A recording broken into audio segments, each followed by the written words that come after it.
Saputara table point પાસે અકસ્માતની ઘટના ઘટી। સુરતના 7 પ્રવાસીઓ એક કારમાં સવાર હતા। ઘાટ ચડી ન શકતા કાર રિવર્સ આવી ગઈ હતી અને ચાલકે પછી કંટ્રોલ ગુમાવતા કાર પલટી ગઈ હતી।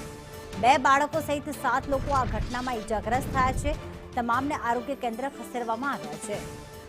ડાંગના સાપુતારામાં જ્યારે સુરતનો પરિવાર ગયો ત્યારે એક સાપુતારામાં પહોંચવા માટે જે ઢાળ હોય છે તે કાર ચડી ન શક્યો અને કાર રિવર્સ આવી અને ચાલકે એ જ વખતે કાબુ ગુમાવ્યો અને કાર પલટી ખાઈ ગઈ હતી।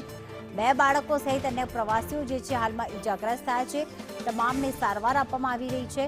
મોટી જાનહાનિ ટળી શકાય કારણ કે કાર સાપુતારા જવાના આ ઢાળ પર એક બાજુ પહાડ હોય છે એટલે કે રોડ બંધ હોય છે અને બીજી બાજુ આખી ખીણ હોય છે અને એની વચ્ચે કાર પલટી ખાઈ ગઈ જે ખીણની વિરુદ્ધ દિશામાં હતી, જેના કારણે માત્ર ઈજાઓ પહોંચી છે, કોઈ જાનહાનિ થઈ નથી।